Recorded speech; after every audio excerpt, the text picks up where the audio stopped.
ఈ మూడిట్లో ఒక ఎఫిషియెంట్ ప్లాన్ని సెలెక్ట్ చేసుకోమంటే మీరు ఏది సెలెక్ట్ చేసుకుంటారు? ఒకవేళ మీరు ఈ థర్డ్ ప్యాక్ని చూస్ చేసుకున్నట్లయితే జాయిన్ ద క్లబ్.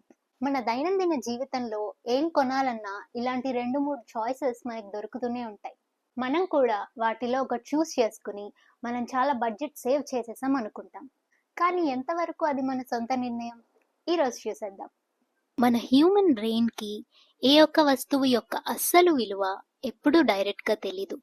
మనం ఎప్పుడు ఒకదాన్ని ఇంకో దాంతో పోల్చి రిలేటివ్ వాల్యూ మాత్రమే చూస్తాం. దీన్ని మనం ఒక ఉదాహరణతో చూద్దాం. నేను ఒక టూరిస్ట్ ప్యాకేజ్ ఓనర్ అనుకుందాం. నేను నా కస్టమర్స్కి 2 ఆప్షన్స్ ఇచ్చాను. Option A, Rome trip with free breakfast. Option B, Paris trip with free breakfast. ఇప్పుడు రోమ్ గొప్పదా ప్యారిస్ గొప్పదా అంటే మన మైండ్ తేల్చుకోలేదు, ఎందుకంటే రెండూ వేరు వేరు. ఇప్పుడు నేను తెలివిగా ఇంకో 3వ ఆప్షన్ కూడా ఇచ్చాను అనుకోండి, రోమ్ ట్రిప్ వితౌట్ బ్రేక్ఫాస్ట్ అని. ఇప్పుడు మీ బ్రెయిన్ ప్యారిస్ని మొత్తంగా పక్కన పెట్టేసి ఆప్షన్ ఏని ఆప్షన్ -ఏని పోల్చడం మొదలు పెడుతుంది. ఈ -ఏనే డీకాయ్. ఇది ఉన్నది కేవలం ఇంకొక ఆప్షన్ని హీరోలో ఎలివేట్ చేయడానికి మాత్రమే.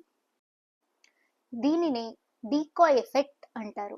ఈ యొక్క ఎఫెక్ట్తో వ్యాపారస్తులు కోట్లకు కోట్లు సంపాదిస్తున్నారు. మనం ఫుడ్ డెలివరీ యాప్స్లో కూడా ఇలాంటి చాలా కాంబోస్ని చూసుంటాం. వీటిలో ఒకటి డీకాయ్. ఈ మధ్య నేను ఒక ఏఐ టూల్ సబ్స్క్రిప్షన్ మోడల్ చూస్తుంటే డీకాయ్లో డీకాయ్ అంటే నెస్టెడ్ డీకాయ్ కనిపించింది. మరి ఆర్టిఫిషియల్ ఇంటెలిజెన్స్ అంటే ఆ మాత్రం ఉంటుందిలేండి. ఈ డీకాయ్ ఎఫెక్ట్ కేవలం వ్యాపారంలోనే కాదు, రాజకీయాల్లో కూడా పనికొస్తుంది. ఎలక్షన్స్ జరిగేటప్పుడు 2 ప్రధాన నాయకులు గెలుపు కోసం పోటీ పడుతున్నారు అనుకుందాం. కానీ ఓటర్స్ ఎవరికి ఓటు వేయాలో తెలుసుకోలేక సతమతమవుతున్నారు అనుకుందాం. అప్పుడు 3వ స్థానంలో ఉన్న అభ్యర్థి తెలియకుండానే డికాయ్లా మారతాడు. ఆ 3వ వ్యక్తి యొక్క బలహీనతలు ఒక ప్రధాన నాయకుడిని మిగతా ఓటర్ల దృష్టిలో చాలా బెటర్ లీడర్లా కనిపించేలా చేస్తాయి. రాజకీయాలే అనుకుంటే డేటింగ్ యాప్స్లో కూడా ఈ డీకాయ్ ఎఫెక్ట్ మనం చూడొచ్చు. మీ ఊహకే వదిలేస్తున్నా. ఫైనల్గా ఈ డీకాయ్ ఎఫెక్ట్ చెప్పేది ఏంటంటే, అబ్సల్యూట్ వాల్యూ కన్నా రిలేటివ్ వాల్యూనే మనం ఎక్కువ కోరుకుంటాం. ఇలా food delivery apps, AI model subscriptions, news paper, music, magazine, OTT subscriptions, dating apps, ఇలా ఎన్నిట్లోనూ డీకాయ్ ఎఫెక్ట్కి మనం బలవుతున్నాం.